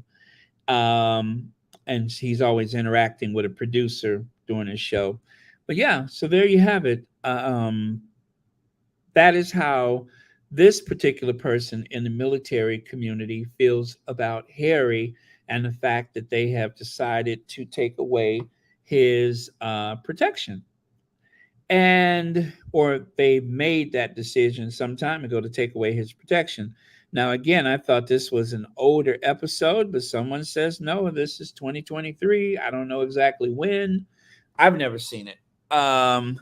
So I guess take it for what it is, and that is as much as they try to convince people. You see, people in the service, in the military, they take an oath to the king or at the time the queen. And so no matter how they feel about Harry, king and country, queen and country, that is the life that they know. And so they find themselves stuck in the middle where on the one hand they want to give their loyalty to Harry as a fellow soldier or veteran, but then again, you still have the oath that you take for king and country. And so it's better to publicly keep your thoughts to yourself, which is what I wish some of those other people, like that one amputee with the big mouth, the one that they took his handicap parking away, I wish he would shut up.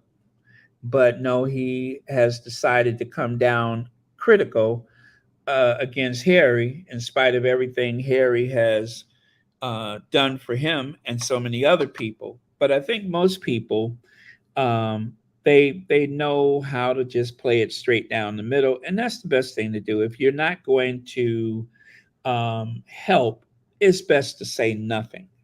It's best to just say nothing. B. Martin, let me see. Two people never served to lead. Why? Shaking my head. Thank you, B. Martin. Because they were anointed. They're born anointed. They're descendants of Charlemagne. And I'm not talking about the on the radio Charlemagne. But they're descendants of Charlemagne and all these other people they're supposed to be descended from. Julius Caesar and all those people they're descended from. Genghis Khan, Shaka Khan. I mean, they're in there. They, if you name it, they're descendants from anybody with a great deal of strength and cunning and wisdom. That's who they're descendant of. Not anybody else in the family, just them as the individual. So, yeah, that's why.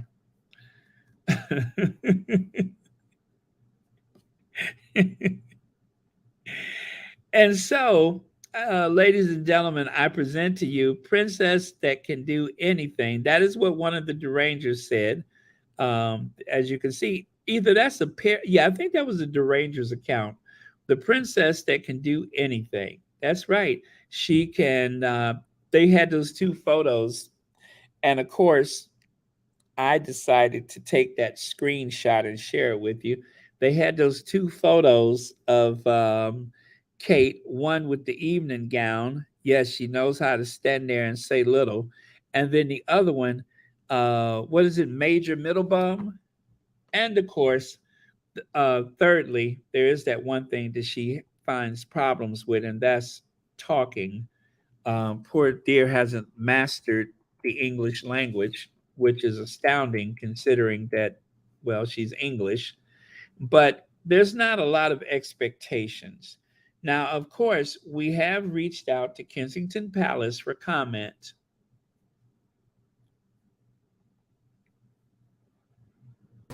Obviously, it'd be. I would love to have met her, and she's obviously she's an inspirational woman to look up to. Obviously, on to this day, and going forward and things. It is. It's a wonderful family. The members who I've met have achieved a lot, and very inspirational. So, yeah, I do. Thank you, Your Royal Highness, for your comment. And then, of course, we reached out to someone who's an expert on Kate Middleton. Someone who, for all intent and purposes, have a better handle on Kate than just about anybody I could think of. And that, of course, is Dr. Tessa Dunlap. Let me see. Dr. Dunlap, what say you? Reasons Catherine is so popular amongst certain demographics, and I'm going to say older people and men, is because she says absolutely nothing. She's a good little girl who keeps quiet and doesn't complain, doesn't do anything, doesn't rock the boat, and is a very traditional, old-fashioned mute woman. Take note, Nicola. There it is. Okay. Right. One of the reasons Catherine is so popular amongst... Thank you, Dr. Tessa Dunlap. So there you go. That is one of the reasons why she has been so successful, is because she never complains, she never explains, and she's what they call an old-fashioned mute woman. And of course, Major Middleton. So one day they thought it was a good idea, because other princesses and future queens have been out doing drills and maneuvers and stuff with their military. They thought it was a good idea to send her out there grinning and smiling and grinning and hand jive and jazz handing and all that stuff. They thought it was a good idea to send her out there. And of course, the papers made a big deal out of it, like she had achieved so much. But you have to remember, Kate is the British royal family's secret weapon. That is the one thing that is going to keep them safely ensconced in Windsor Castle and in the hearts and minds of the British people, is that they have that secret weapon, Kate. Even though you can't really understand her sometimes. Obviously, it'd be, I would love. You know what I'm saying? You can't always understand her, but she lets her hair do the talking. That's what you have to. She has a different way of communicating. She lets her hair extensions do the talking. Now, one of the things that she learned was how to dig a foxhole by yourself. There were many things that she learned that day. Doesn't mean that she done any of them, but like I said, that is Major Middleton, and that is the royal family's secret weapon. I mean, it's so secret, nobody can see it. And of course, remember the other day when I kept singing Wind Song? And I was like, why in the world was I singing that song? I was singing it because of Kate doing her impersonation of a windsock. I can't seem to forget you. Your windsock stays on my mind. Yes, that green thing is called a windsock. It's a windsock. And that's why that song was stuck in my head, Wind Song, is because every time I see her in that green dress, I always think of Wind Song when I say windsock. So I can't seem to forget you. Your windsock stays on my mind. Windsock by Prince Machiavelli. Oh, there we go. Word association. And of course, Kate has worn many hats for the royal family. She's been a windsock. She's been a middle school athletic director. She's been, I don't know what to call that one on the right, a fashion plate, or is it flat fashion mistake? Or the one on the, oh, I'm sorry, the one on the right. Anyway, she's been a lot of things for the royal family, but just remember, she's a secret weapon. And now she has a promotion. She's going to be a patron of yet another branch of the British military, even though obviously she has never served.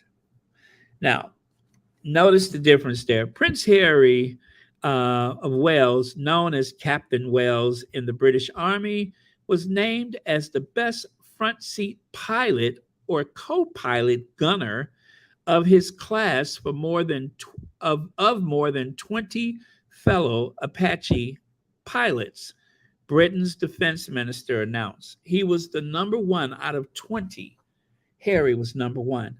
And here you have William doing this basic maneuver. And look at all those people. I want you to see a clear, unobstructed, non meme photo of this. Take a look. Talk about profiles and courage. There is our courageous Crown Prince, Prince of Wales, the future sovereign, the courageous leader. Yes, it is the air ambulance pilot who barely ever showed up for work, who made an excuse to not actually fulfill his duty because Kate had a baby and therefore they had a child, even though he had time to go to the Swiss Alps and dance with that blonde that has been named by the tabloids. Yeah, that's how busy he was. But yeah, if you notice the contrast, remember Harry was on Corden's show, on James Corden's show, and he climbed that rope and rang that bell. I mean, he ate that obstacle course up. And yet William got all of these people with their hands extended. He's wearing a helmet, probably have on a Kevlar vest and knee pads and elbow pads and probably wearing an athletic cup, everything needed to prevent him from scraping a knee or scraping a knuckle. What a contrast.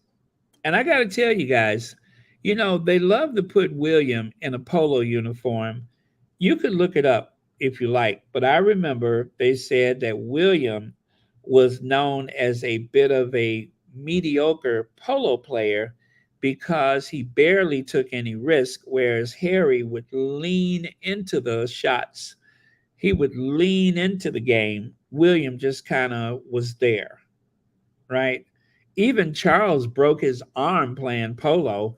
You can't say the same thing for William. William hasn't even broken a sweat, let alone broken a bone.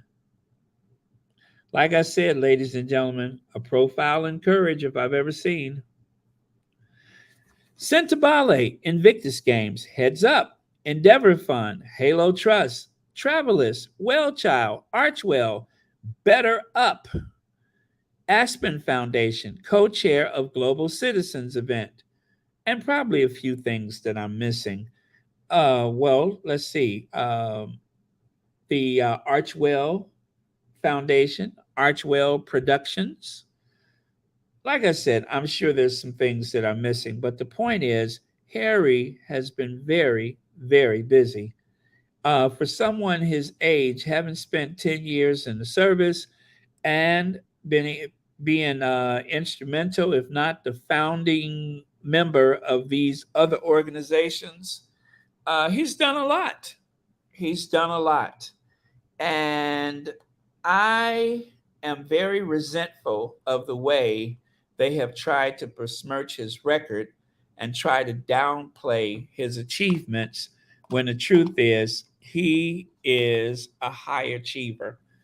He may not have the academics to back it up, but there's no doubting that he is highly intelligent, self motivated, and hardworking. And that's the truth. Or, as I like to say, he's everything that William is not. Again, he's everything that William is not.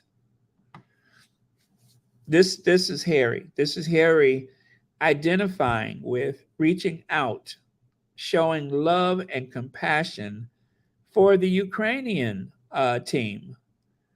I mean, these guys have literally been to hell and back, and there is Prince Harry able to speak that common language. Um, William doesn't know that language. The thing is, Harry has been in the theater of war, and not all scars are visible. Some scars are on the inside. These games are not just for people who lost limbs or may have, you know, lost some other type of abilities, but it's also for people who have injuries that are other places, namely in the mind. They may have suffered from PTSD. And so it is for the whole family. It's not just for the athletes, it's for the whole family. Is to restore dignity. It is to bring people back from where, like the one person who said last time that she was at the point where she was just ready to end it all. And then all of a sudden she started reading about the Invictus games and had a renewed sense of purpose. And that brought her back.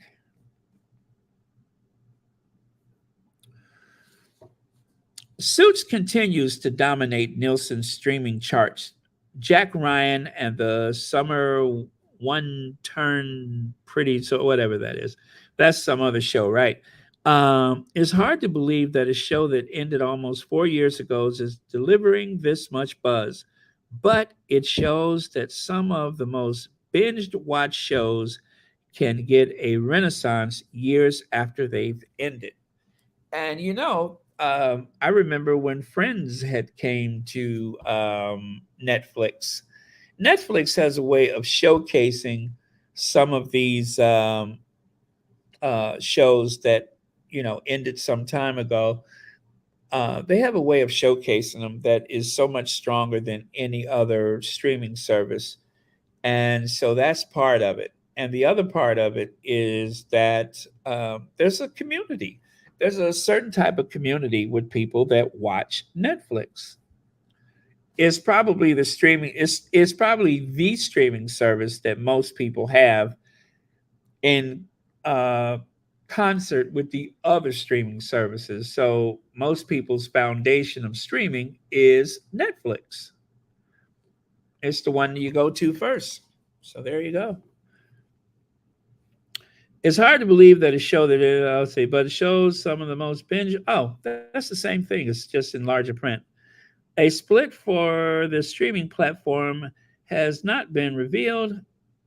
Let me see. But the first 8 seasons of Suit became available on June 17th on Netflix. Make of that what you will. Peacock hasn't revealed if having exclusivity of Suits 9 seasons have paved the way for a rinse and I'm sorry, or not a rinse, but a rise in signups. And of course, the acting is said to be superb. Truth is, I haven't really watched yet, and I'm going to get to it, I promise. And of course, the curiosity about the breakaway star, Meghan Markle. That's another thing. People are discovering Meghan. After Meghan has been vilified all these years, it seems to have backfired. And you know how it is.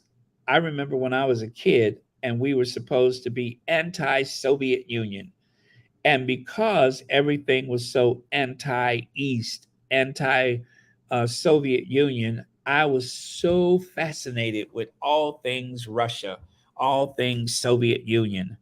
Now, of course, not so much because they have kind of gone to the dark side in a different way now. But so I'm not as interested. But there was a time when I wanted to go to Moscow and St. Petersburg, or should I say Leningrad, as they used to call it. After St. Petersburg, it was Leningrad, and now it's St. Petersburg again. I always wanted to go there, but I don't know if I would ever go now. So let's see here. Oh, just wanted to give full disclosure here. It's not all fun and games. There are people that have been writers on the show, as you can see here. Residuals in the wake of the record-breaking Netflix run is this blockbuster hit, and I received a grand total of $414. So I think that means that they received a salary as a writer, but as far as residuals are concerned, this person alleged that they have only received $415. Now, I don't think that's monthly. I think, as he said, or she said, grand total $415. That is a problem. That is a problem. But it's not just for Suits, it's for everything. It's for all of television. That I think it was 1989, or what year was that? 2009. Anyway, there was a rule change that they had that actually allowed for more access to the residuals. And anyone who, oh, you know what? I'm thinking of something else. This had to do with the actors. I think it was 1969. But every so often, they will pass a law that will change the way people are compensated. And usually that happens because of a big strike. But for anyone who has come before, well, of course, you're not going to do as well. But yeah, so just to be fair, while we're all celebrating the newfound success of Suits, just remember behind that is a lot of people that made the show possible that are not getting fair compensation for it. One of the squatties made this, Meghan's husband, just to remind you how far Harry has come fashion-wise. Before Meghan, he had moments, but he wasn't exactly there. Now, because of Meghan, every day is a fashion triumph for Prince Harry. Even if it's just a casual pair of jeans and a t-shirt, he has a certain savoir-faire that before was not exactly there. But I mean, look at him. He's standing next to a fashion model and looking every bit the fashion model himself. I mean, let's face it. We can't forget Nacho is a model. He's a part-time model. And, and he's made a healthy living by doing that. Well, and there's Harry, who's just a prince of the realm. And yet he looks every bit as elegant as anybody else in the room. So cheers to the Duchess of Sussex for helping him out. LDSW says, let me get back over here before I lose my place. Yeah, definitely remember the days when the USSR was the boogeyman. The new villains are now Iran, China, and Russia. The letters used to the letters used part of USSR. Yes, Union of Soviet Socialist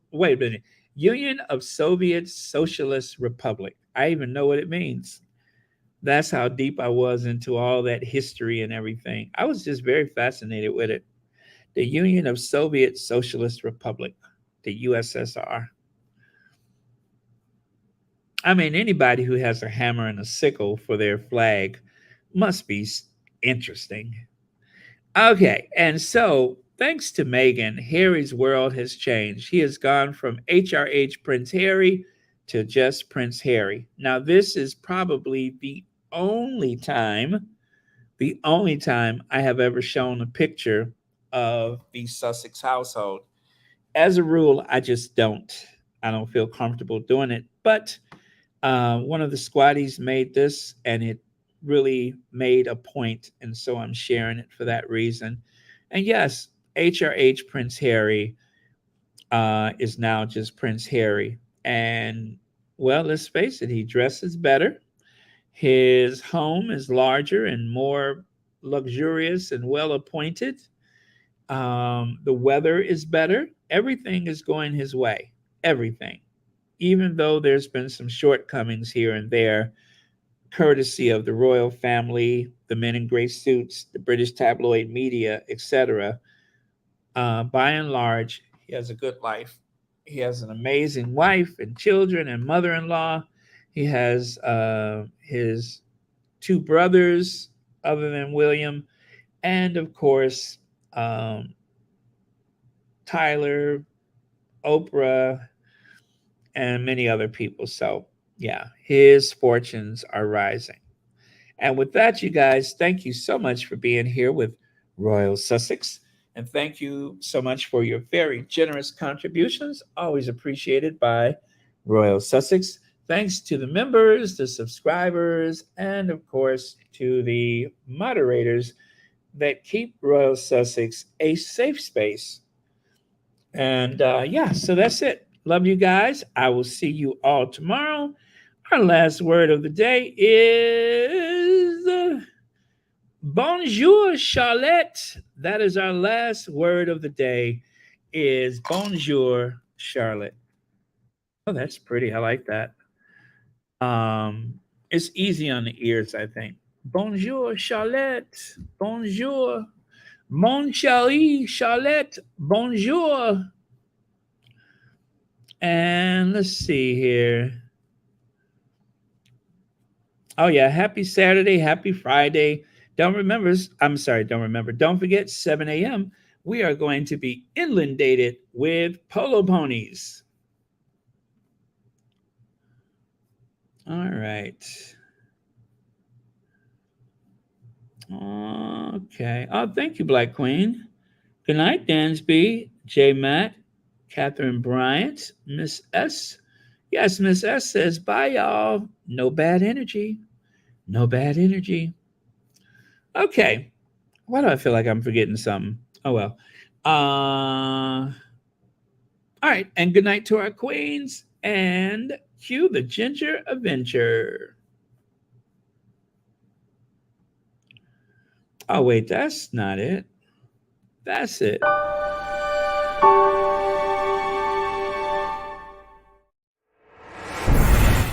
What? There's a new photo. Okay, let me find it.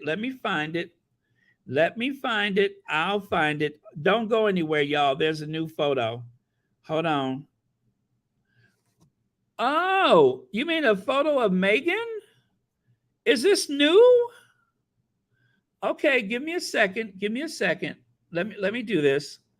I got this. Give me a second. Now, I'm going to have to do it the easiest way I know how. So give me a second, you guys. Don't go anywhere. I got the photo. Aha. All right, Lydia. Great save. Because I was about to bounce. I'm like, see y'all. But if there's a new photo, I ain't going nowhere. Yep. And I'm telling you, there's a new photo.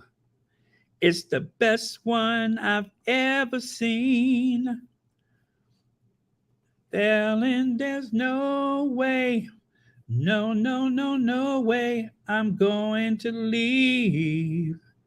I got to show you the new pic. I don't want to be free. Let me see here. Okay, let me take this way.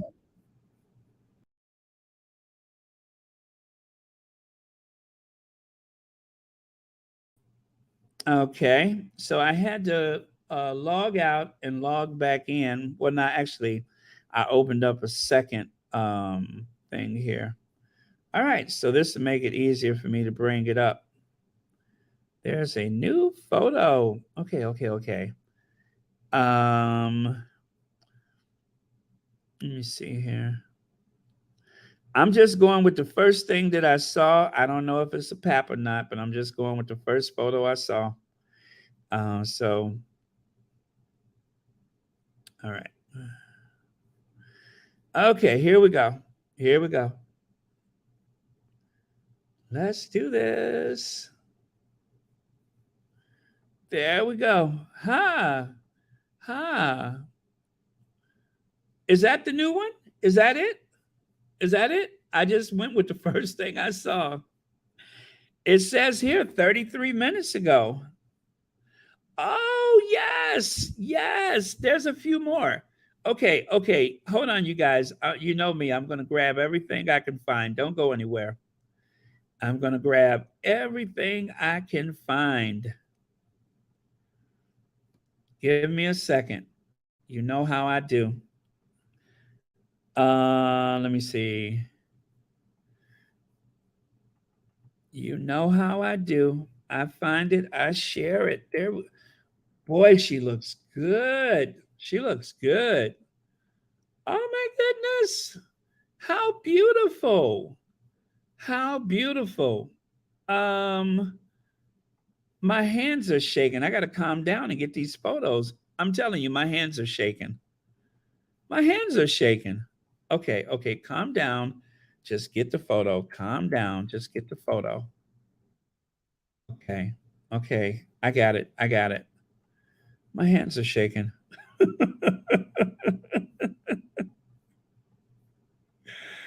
Oh boy. Oh boy.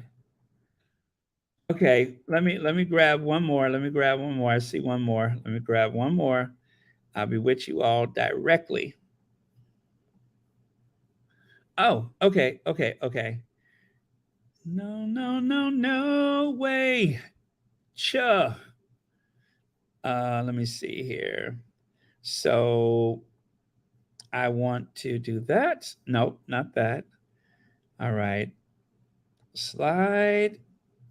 And okay, here we go, y'all. Here we go. All right, there we go. So there's this one again. All right. Come on up. It's buffering. There we go. So you're seeing this one. Wow. Talk about natural beauty. What? Talk about natural beauty. There we go. These are so papped, but we're just going to have to pray about this. But these are so papped. But yeah, so there you go. These are the new photos. I mean, it's not like we wasn't going to look at them anyway, right? But yeah, so let me see if I can find anything else. And if I find it, I'll share it. Give me a second. Yeah, y'all don't tell anybody I shared these because you know I don't be fooling with these photos. You know I don't be getting down with these photos. I think that was it. Just those. I don't see anything different. So yeah, that's it. Oh, there's a video. Well, I can't share that, but there is a video. Okay, there's a video and there's photos. I wonder what this occasion is. Oh, well. Okay, you guys, I'm going to go and let you all scour the interweb yourselves. But let's go through them one more time. There's that, and that, and that. And of course, this is where it started. Okay. Love you guys. Thanks for having this moment. And I am going to complete my Ginger Avenger cue, and I will see you all tomorrow.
Okay, y'all. Special K got jokes.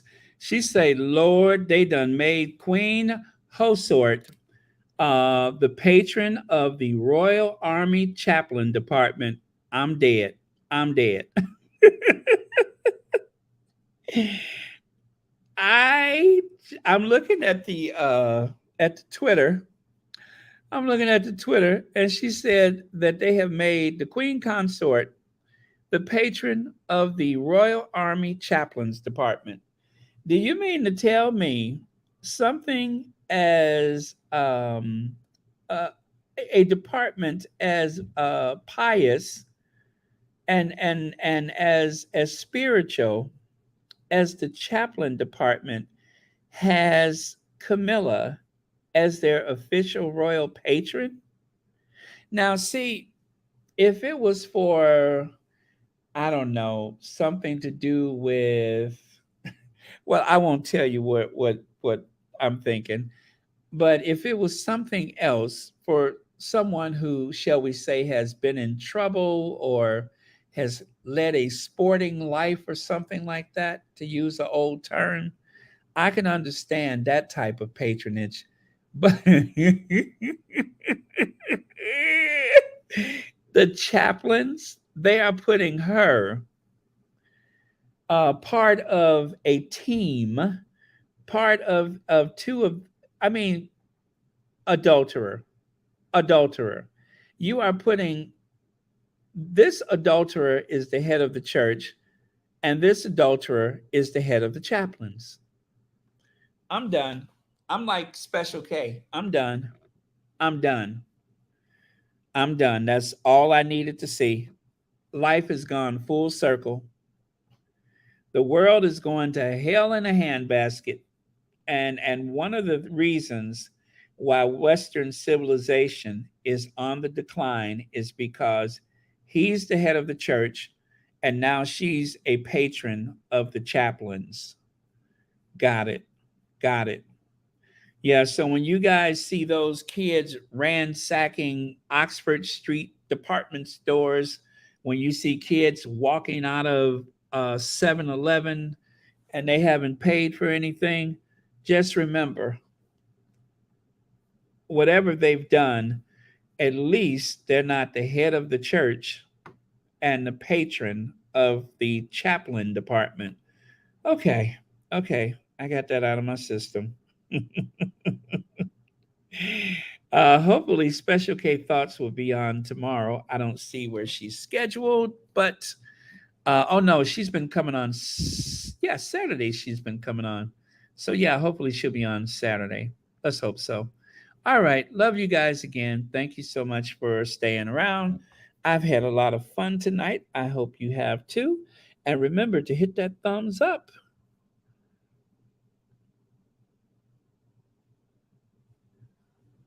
Let me see. They display how bankrupt and corrupt they truly are.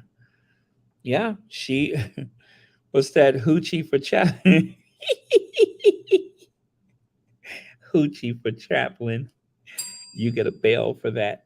You get a bell. You get a bell. Everybody gets a bell. Hoochie for chaplain. Yeah, Diane, thank you so much for bringing our focus back to where it ought to be. Through all the distractions, let's remember to enjoy the focus on the Sussexes' many accomplishments over the next few days. Polo in a matter of hours. Love you, squad. Thank you so much, Diane Hawkins. And guess what? You get a bell. All right. Good night, everyone. Love you guys. Lord have mercy. The royal chaplain, the royal patron of the chaplains. Whew. You know, I would if I would have seen her in a habit, if I would have seen her in a habit at a monastery somewhere or in the cloisters of some Catholic institution, I would believe that as much as I would believe this. What were they thinking? Okay, I'm gone for real.